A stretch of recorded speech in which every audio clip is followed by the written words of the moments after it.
بیاں ہو کس زباں سے مرتبہ صدیق اکبر کا،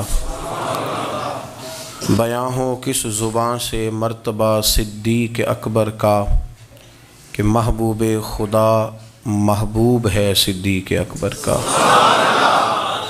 لٹایا راہ حق میں گھر کئی بار اس محبت سے، لٹایا راہ حق میں گھر کئی بار اس محبت سے، کہ لٹ لٹ کر حسن گھر بن گیا صدیق اکبر۔ عزیز دوستو، قرآن مجید نے فرمایا ہے کہ النبی اولیٰ بالمؤمنین من انفسہم، فرمایا میرے نبی کریم صلی اللہ علیہ وسلم مومنوں کے ان کے جانوں سے بھی زیادہ قریب ہے۔ کوئی آج تک نہیں بتا سکا کہ جان جسم کے کتنا قریب ہوتی۔ یہ ضرور کہتے ہیں میری جان نکل گئی، میری جان پہ بان آئی، لیکن یہ کوئی نہیں بتا سکا کہ جان جسم کے کتنا قریب ہوتی ہے۔ جب یہ نہیں بتا سکے کہ جان جسم کے کتنا قریب ہے، تو جو جان سے بھی زیادہ قریب، فرمایا میرے نبی پاک صلی اللہ علیہ وسلم مومنوں کی جانوں سے بھی زیادہ قریب ہیں۔ نبی پاک صلی اللہ علیہ وسلم ہمارے قریب ہیں، ہماری جان سے بھی زیادہ ہمارے مالک ہیں۔ اب بات ہوتی ہے کہ آپ کے کچھ چیز قریب ہے تو آپ اسے محسوس بھی کرتے ہیں کہ نہیں؟ اگر آپ بے حس ہو جائیں، اس کو محسوس نہ کریں، تو چیز جتنی مرضی قریب ہو اس کا احساس ختم ہو جاتا ہے۔ اور اگر آپ کے اندر احساس ہو کہ یہ چیز میرے پاس ہے، میرے قریب ہے، اور پھر اس کی اہمیت کا بھی پتہ ہو، تو پھر اس چیز سے پیار ہو جاتا ہے، پھر اس کے بغیر گزارا نہیں ہوتا، پھر اسی کو دیکھنے کو دل چاہتا ہے، اسی کا نام جپنے کو دل چاہتا ہے، اسی کے ہو کر جینے کو طبیعت مانتی ہے۔ شرط یہ ہے کہ احساس ہو کہ میرے کون سی چیز میرے کتنی قریب۔ اسلام کے اندر کچھ لوگ ایسے بھی آئے جنہوں نے کہا کہ نماز توجہ سے پڑھیں، روزہ توجہ سے رکھیں، لیکن انہوں نے محبت رسول صلی اللہ علیہ وسلم کی طرف توجہ نہیں دی۔ اس بات کو اچھی طرح اپنے دل کی تختی پہ لکھ لیں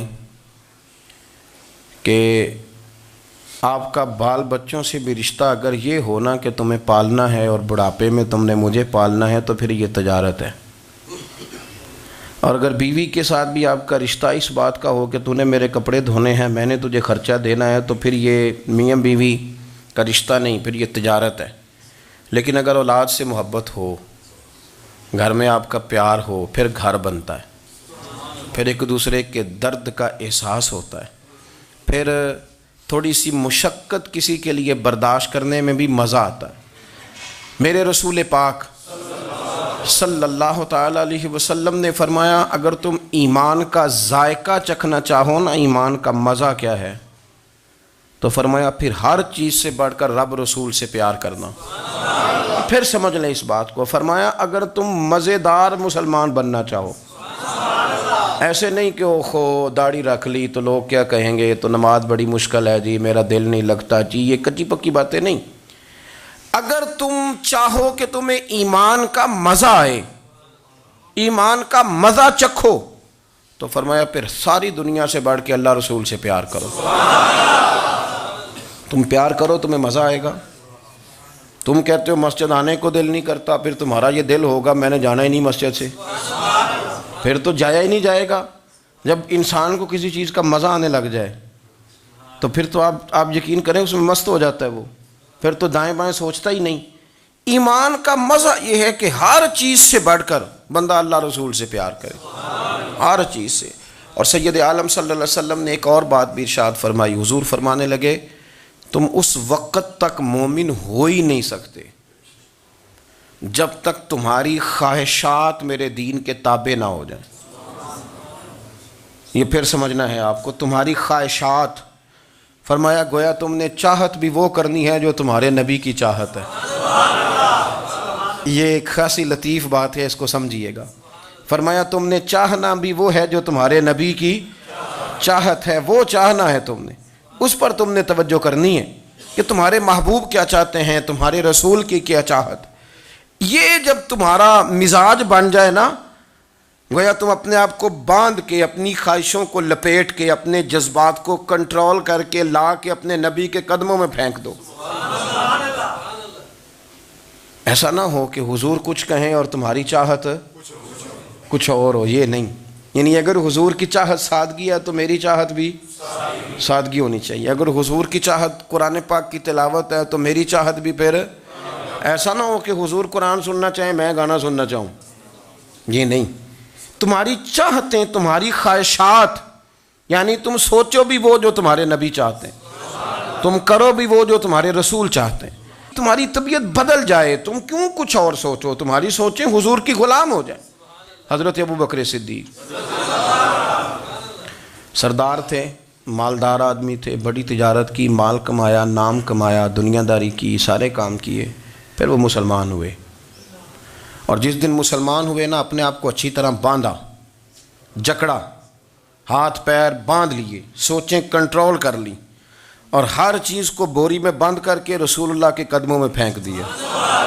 پھر جو حضور نے کہا جناب صدیق اکبر نے کیا.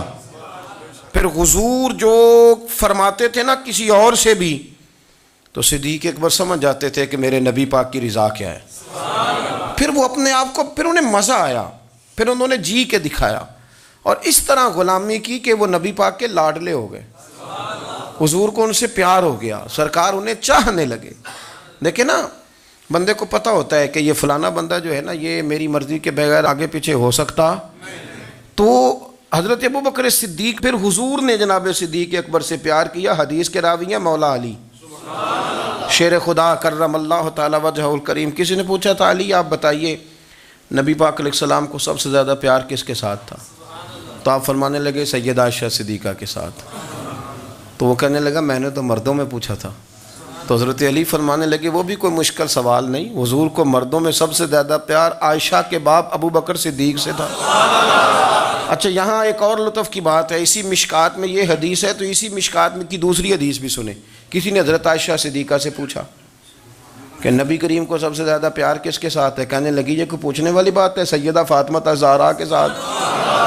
تو وہ کہنے لگا جی میں نے تو مردوں میں پوچھا تھا. تو فرمانے لگے یہ بھی کوئی مشکل سوال نہیں، حضور کو مردوں میں سب سے زیادہ پیار فاطمہ کے شوہر مولا علی شیر خدا کے ساتھ. وہ ایک دوسرے پہ رشک کر رہے ہیں اور دنیا کہتی ہے کہ معاذ اللہ حسد کرتے تھے. وہ رشک کر رہے ہیں، رشک سے بتا رہے ہیں.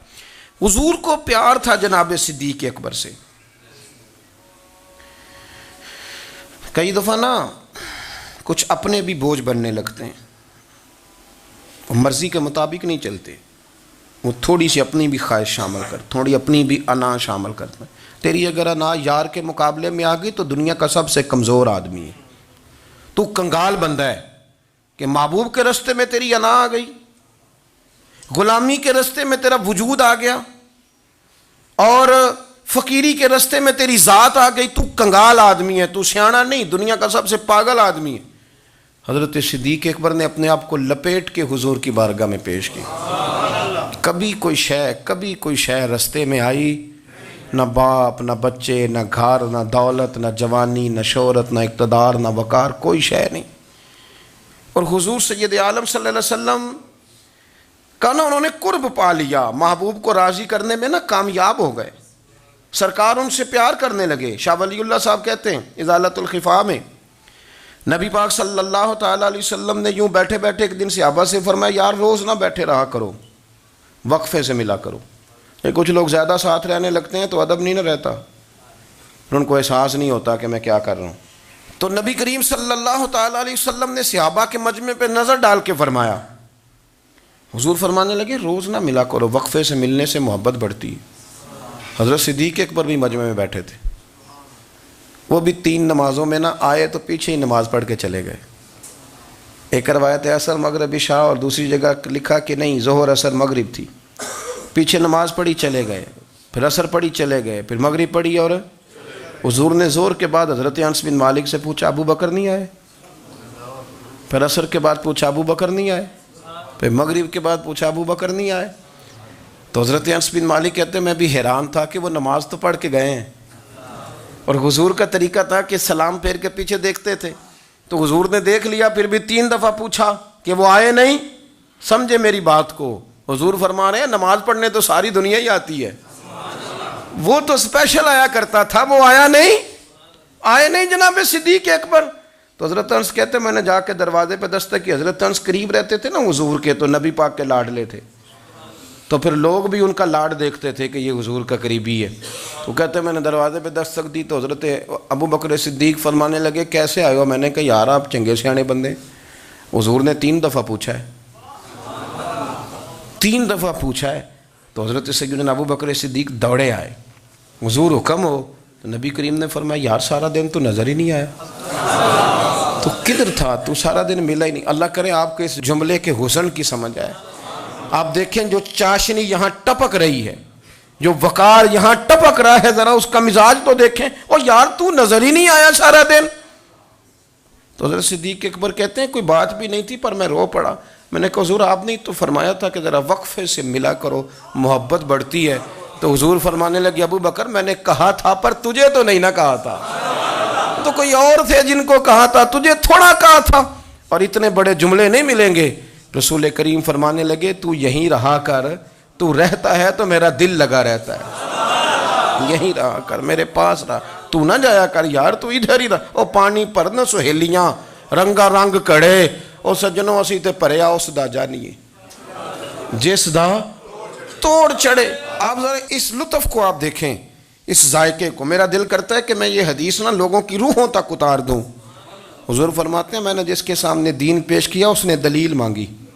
وہ بھی کوئی اپنا ہے جو اپنوں سے دلیلیں مانگے, وضاحتیں مانگے, یہ کیسے تھا تو وہ کیسے تھا, تو یہ چیز کدھر سے آئی تو وہ کدھر گئی. آپ اپنوں سے دلیلیں مانگ رہے ہیں, آپ اپنوں سے اپنوں کو کٹہروں میں کھڑا کیا ہے. حضور یہ نہیں فرماتے کہ دلیل تھی کوئی نہیں, فرمایا جس نے مانگی میں نے دی دلیل, اور لوگ دلیل دیکھ کے مسلمان ہوئے. حضور فرماتے ہیں لوگوں سنو یہ میرا ابو بکر ہے, میں نے اسے کہا کلمہ پڑھ لے, اس نے دلیل ہی کوئی نہیں مانگی, فوراً ہی کلمہ پڑھ کے مسلمان. یہ احساس ہے.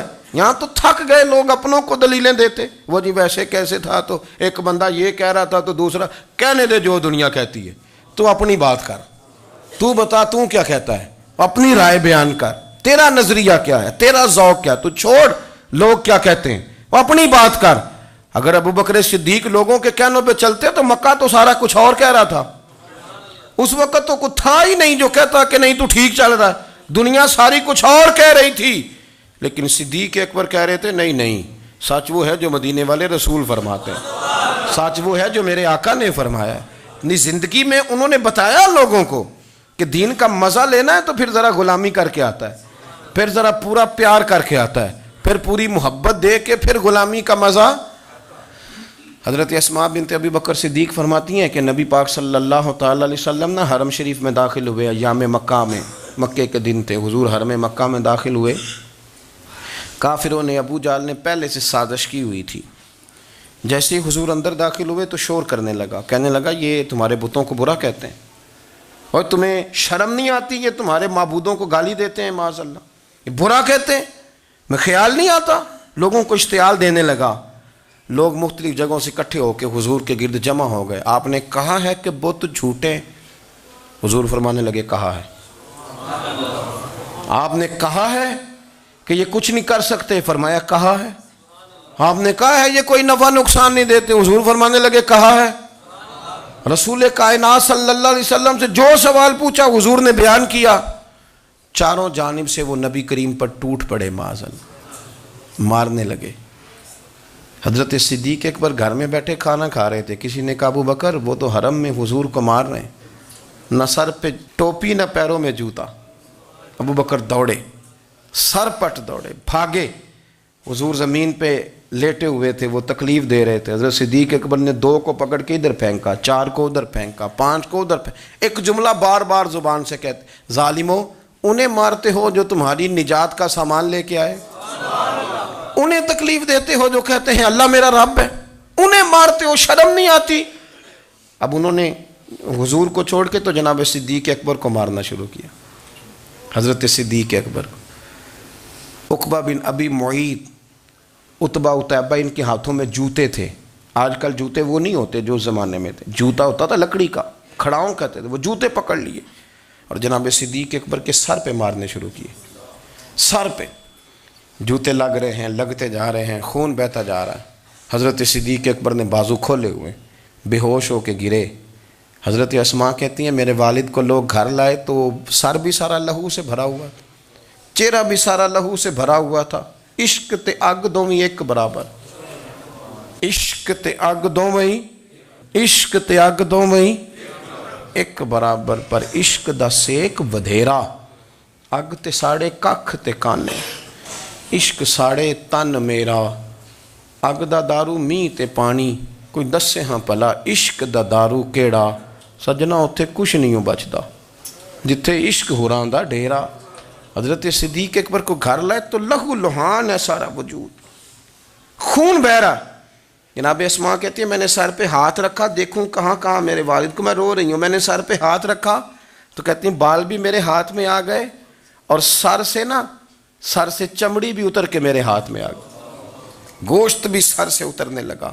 سارا سر ان کا مار مار کے انہوں نے نازک بنا دیا، نرم کر دیا.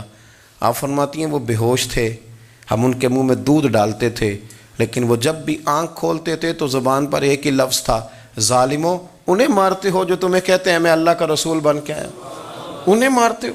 اس ترتیب سے رسول اللہ کی غلامی کی، اس رنگ میں نبی پاک سے پیار کیا، نبی پاک کے حصے کے زخم اپنے سینے اور دل پر برداشت کیے. اس لیے تو میرے کریم نے فرمایا تھا لوگوں سن لو، میرے ساتھ جس نے بھی نیکی کی میں نے بدلہ دے دیا ہے. میں نے ابو بکر کو نہیں دیا، میں ابو بکر کا ہاتھ پکڑ کے اللہ کی بارگاہ میں لے جاؤں گا، میں کہوں گا مالک اس نے بڑی نیکیاں کی ہیں، تو ہی اسے اجر عطا فرما. میں لے کے جاؤں گا، کہوں گا اے اللہ تو دے اسے اجر، اس نے بڑی نیکی کی، اس نے بڑا پیار کیا، اس نے میرے ساتھ بڑی محبت کی، اس نے بڑی غلامی. کچا پکا نظریہ لے کے جب لوگ دنیا میں چلتے ہیں تو اقبال کہتے ہیں میں کہتا ہوں یہ کچھ بھی نہیں، یہ بغیر عشق کے دین پہ عمل کر رہے ہیں. اقبال نے پتہ کیا لفظ کا، اقبال کہتے ہیں یہ ڈھیر ہے ڈھیر، اور ڈھیر بھی خاک کا. خاک کا جو ڈھیر ہوتا ہے نا، خاک کا وہ کچھ بھی نہیں ہوتا، پھونک مارے توڑ جاتا ہے. اقبال کہنے لگے بجھی عشق کی آگ اندھیر ہے، بجھی عشق کی آگ اندھیر ہے، بجھی عشق کی آگ اندھیر ہے. یہ مسلمان نہیں، یہ خاک کا ڈھیر ہے. اب یہ مسلمان نہیں، اب یہ خاک کا. اپنی ساری زندگی. اور دیکھیں نا بڑی دفعہ آپ نے واقعہ سنا ہے، اس پر میں جانا نہیں چاہتا، صرف ایک بات مطلب کی کرنا چاہتا ہوں. حضرت عمر کہتے ہیں میں لے آیا تھا نا آدھا مال، اور دور تھا قحط کا، غریبی کا. ابو بکر لے آئے سارا ہی مال. تو کہتے ہیں حضور کے پوچھنے کا نا انداز ہی بالکل نرالا تھا، حضور کے پوچھنے کا انداز ہی انوکھا. مجھ سے حضور نے فرمایا کیا لائے ہو؟ میں نے کہا حضور آدھا مال لے آیا ہوں. تو ابو بکر صدیق سے یہ نہیں پوچھا کیا لائے ہو، مجھ سے پوچھا کیا لائے ہو. اور ابو بکر صدیق سے فرمانے لگے گھر کیا چھوڑ کے آئے ہو. کہتے ہیں وہ جو پوچھنے کا انداز تھا نا، سوالوں میں جو فرق تھا وہ فرق ہی بڑا انوکھا تھا. میں نے کہا عمر تو یہاں تک پہنچ سکتا ہے؟ یہ تو بڑا لمبا چوڑا کھاتا ہے، تو کیسے پہنچے گا؟ حضور کے پوچھنے کا انداز، مجھ سے پوچھا کیا لائے ہو. اور ابو بکر صدیق سے فرمانے لگے گھر کیا. کہتے ہیں وہ بھی بڑے سیانے تھے، انہوں نے یہ نہیں کہا حضور سارے لے آئے ہوں، یہ نہیں کہا، یہ نہیں کہا کہ حضور گھر خالی چھوڑا ہے. کہنے لگے حضور میں کوئی لوارث تو نہیں نا، میں کوئی کنگال تو نہیں نا، رسول اللہ کا ماننے والا ہوں، کیا گھر چھوڑا کے آئے ہو؟ تو کہنے لگے حضور گھر اللہ چھوڑ آیا ہوں اور اللہ کا رسول چھوڑ کے آیا ہوں. حضور بھرا ہوا ہے میرا گھر، بھرے ہوئے ہیں میرے خزانے، میں کوئی کنگال ہوں؟ میں کوئی ایسا ہوں؟ میں محبوب کریم کا غلام، بھرا ہوا گھر چھوڑ کے آیا ہوں، خدا بھی میرے گھر میں اور رسول خدا بھی. کہنے لگے سونیا جس پر آپ کی نظر کرم ہو، جس کو یہ خزانہ ملے کہ ساری کائنات جس رسول کے لیے بنی اور جس کے لیے انبیاء دعائیں مانگیں کہ اے اللہ ہمیں ان کی امت میں بنا دے، فرمایا ساری دنیا جن کے لیے بنی، غار ثور میں اس محبوب کو 3 دن تو میں نے گود میں سلایا ہے. جن کے لیے سارا کچھ بنا وہ سارا خزانہ تو میری گود میں ہے. تو حضور میں کوئی کنگال تو نہیں نا، وہ سارا کچھ تو میرے پاس. حضرت رومی نے لکھا ہے کہ صحابہ جب عشق میں جاتے تھے تو وجد بھی کرتے تھے، وجد بھی. لیکن یہ بھی اس کو ہوتا ہے نا جس کا کوئی ہو.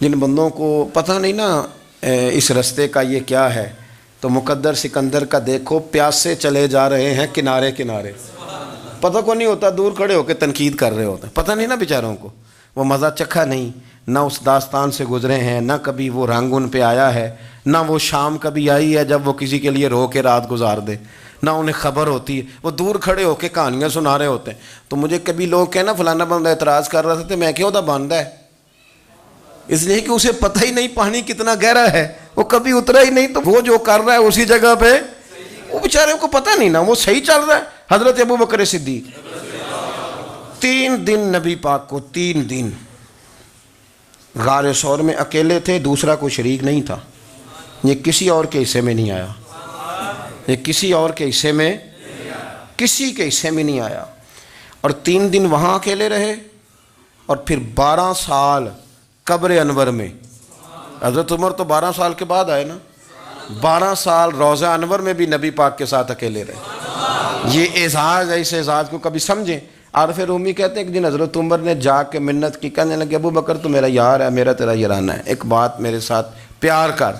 حضرت ابو بکر کہنے لگے عمر کہیے، کہنے لگے کچھ ہے مانگنے آیا ہوں۔ آپ نے فرمایا تو مانگ، میرے اختیار میں ہوگی تو دوں گا۔ انہوں نے کہا ابو بکر سارا کچھ نہیں مانگتا، میری زندگی کی ساری نیکیاں لے لے۔ اور ان کی زندگی کی نیکیاں کتنی ہیں؟ حضور نے فرمایا جتنے آسمان کے تارے ہیں، اتنی عمر کی نیکیاں ہیں۔ فرمایا میری زندگی کی ساری نیکیاں لے لے، وہ غار ثور میں تو 3 دن حضور کے ساتھ رہا ہے نا، ان میں سے 1 رات مجھے دے دے، ساری تیری نیکیاں ان میں سے 1 رات مجھے دے دے۔ تو حضرت ابو بکر صدیق فرمانے لگے میں نے تجھے کہا تھا میرے اختیار میں ہوگا تو میں دے دوں گا، یہ میرے اختیار میں ہی نہیں، یہ میرے اختیار والا کام، اور تجھے میں نے کہا تھا کہ کچھ ہے مانگ لے، تو نے تو میرا کل سرمایہ ہی مانگنا شروع کر دیا۔ یہ نہیں میں دیتا بھائی، یہ تو میرا سرمایہ حیات ہے، یہ تو اصل ہے۔ بٹھا کے اپنے محبوب کو اپنے پہلو میں، جو لوگ کچھ نہیں کرتے وہ بھی کمال ہی کرتے ہیں۔ حضرت ابو بکر صدیق رضی اللہ تعالیٰ عنہ نے نا رسول اللہ کی غلامی کی، نبی پاک کا ادب کیا، حضور کا اکرام کیا، اپنی زندگی لگا دی، حضور کی رضا کو پا گئے تھے، سمجھ گئے کہ حضور اس بات میں راضی ہوتے ہیں، یہاں حضور ناراض ہوتے ہیں، وہ سمجھ گئے، ہر اس چیز کا خیال رکھتے، ہر اس شے کا جو میرے رسول پاک صلی اللہ تعالیٰ علیہ وآلہ وسلم کو پسند ہے۔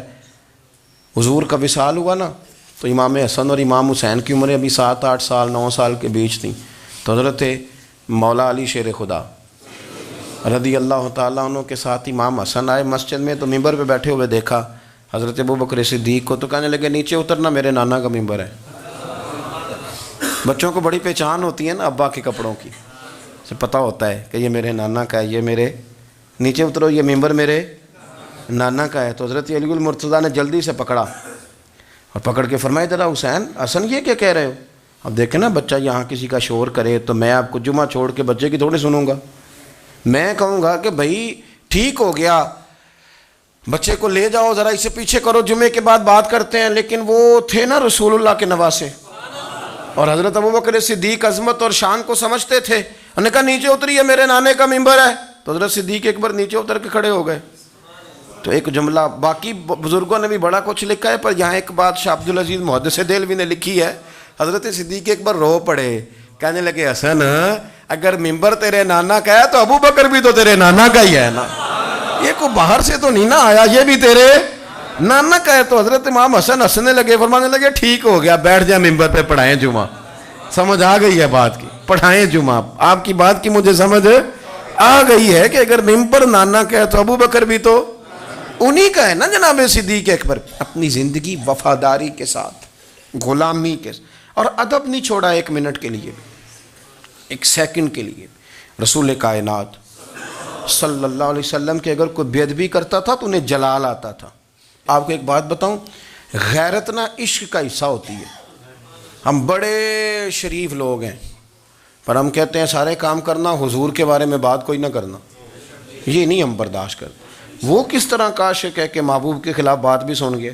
یہ عشق ہے؟ یہ تو توہین کی تو نے۔ حضرت صدیق وہ بڑے میٹھے بڑے ٹھنڈے آدمی تھے۔ عروہ بن مسعود ثقفی بعد میں مسلمان ہوئے، وہ کہتے ہیں میں حدیبیہ کے موقع پہ آیا تو مجھے پتا تھا، میں جانتا تھا ابو بکر صدیق بڑی ٹھنڈی طبیعت کے آدمی ہیں۔ کہتے ہیں نبی پاک صلی اللہ علیہ وسلم کے گرد نا میں نے حالہ دیکھا غلاموں کا، کوئی ہاتھ باندھے کھڑا ہے، کوئی پانی کا قطرہ لینے کے لیے کھڑا ہے، کوئی وضو کا بچا ہوا پانی لینے کھڑا ہے۔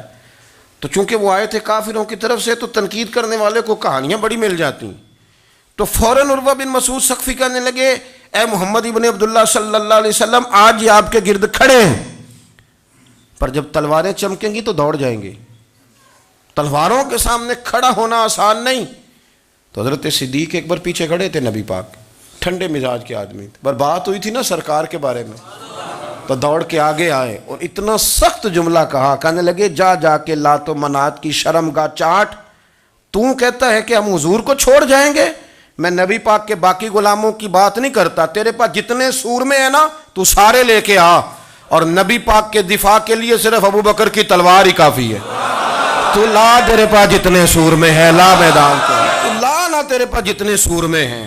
تو کہتا ہے یہ دوڑ جائیں گے. فرمایا تو نے ابھی ہمارا رخ دیکھا نہیں نا، تو آ نا ذرا میدان میں، تو میں تجھے اکیلے کو بتاتا ہوں کہ کس طرح حضور کا دفاع کیا جاتا. عروہ بن مسعود ثقفی کہنے لگے یہ کون ہے؟ دیر کے بعد ملے تھے نا، یہ کون ہے؟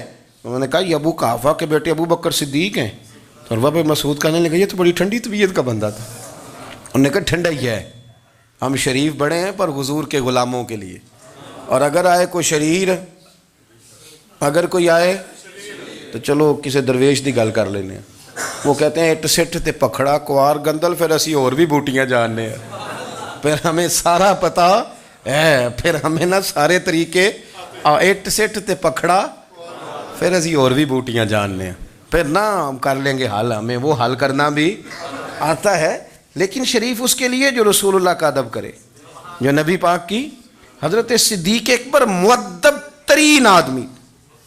کوئی بندہ اگر باہر سے آتا تھا نا حضور سے ملنے تو اس کو پکڑ کے کونے میں لے جاتے تھے، کہتے تھے آپ پہلے میں تجھے ادب سکھاؤں کہ نبی پاک کی بارگاہ میں جانا کیسے، میں تجھے بتاتا ہوں، کہیں ایسا نہ ہو تیرے اعمال ضائع ہو جائے. سانس بھی آہستہ لیتے تھے. مسجد کی صفائی کرنا، ڈیوٹی کرنا، خدمت کرنا، سارا کچھ کرنا، پر بیٹھتے سب سے پیچھے ہو کے تھے، سب سے پیچھے ہو کے. یہ بھی ان کا یہ اعزاز تھا، پیچھے ہٹ کے بیٹھنا. کوئی ایسا کام نہ کرنا جس سے لوگوں کو پتہ چلے کہ نہیں نمبر میرا ہے. پیچھے ہٹ کے بیٹھنا، پیچھے پیچھے رہنا. اپنے وہ شہرت سے بچنے والا پیچھے پیچھے رہتا ہے اور جی چاہتا ہے ساری غزلیں اس ظالم کے نام کرے. کچھ لوگ ہوتے ہیں نا وہ پیچھے پیچھے ہوتے ہیں، کہتے ہیں نہیں نہیں میں نہیں جی، ایسا تو ہے ہی کچھ نہیں. میرے رسول کریم علیہ السلام کا ادب کرنا. ہم نے نا ساری زندگی سنا ہے کہ الامر فوق الادب، کہ جب حکم آ جائے تو پھر حکم ماننا ہے، ادب. اور اس بات پہ ہمارے طالب علم بڑے پکے ہیں. مرید آج کل کے اس مسئلے میں بڑے کہتے ہیں صاحب نے خود کہا ہے کہ خیر صلاح ہے. انہوں نے خود کئی دفعہ کہا ہے جی تسی بڑے سیانے ہو، تانوں مطلب دی گل دی سمجھ جلدی لگتی. انہوں نے خود کہا ہے کہ ٹائم ہو تو آیا کرو. یہ کب انہوں نے کہا ہے کہ مجبوری ہے روز ہی آنا؟ یہ انہوں نے کب کہا؟ ان کو بھی تو پتہ ہے نا مجبور ہے، تو آپ کو بھی تو پتہ ہے نا کہ ان کا آپ سے پیار ہے. آپ اس پر بھی تو تھوڑا غور کریں نا.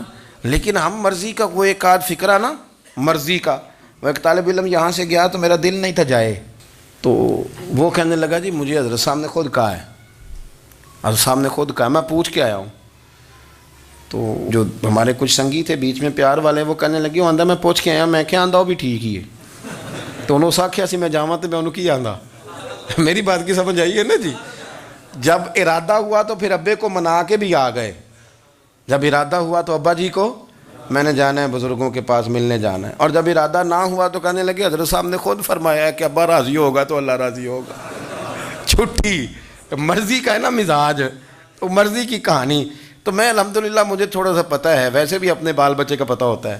ہیں جی کی آندے نے پیداندنی کی نہیں دے سال ہی ویکی دینے.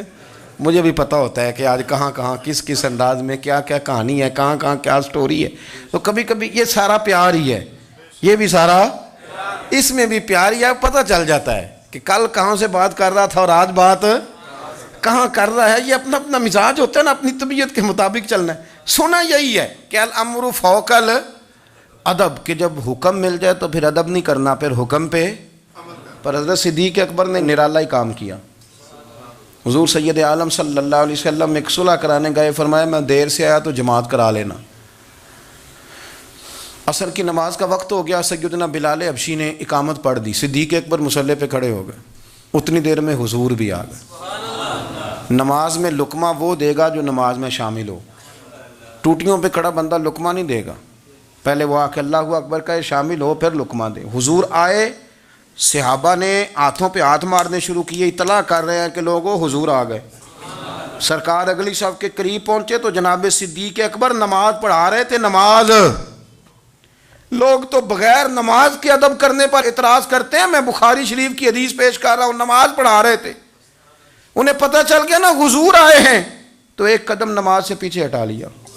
نماز پڑھا کہ میں تے ول ویکھاں، او مینوں کعبہ بھول گیا آئی، ہن بھول گئیاں نہیں سب صوم صلاتاں، اکو یار دا فکر پہ آئی۔ حضرت صدیق اکبر نے ایک قدم پیچھے ہٹایا تو حضور نے فرمایا ابو بکر پڑھاؤ نماز۔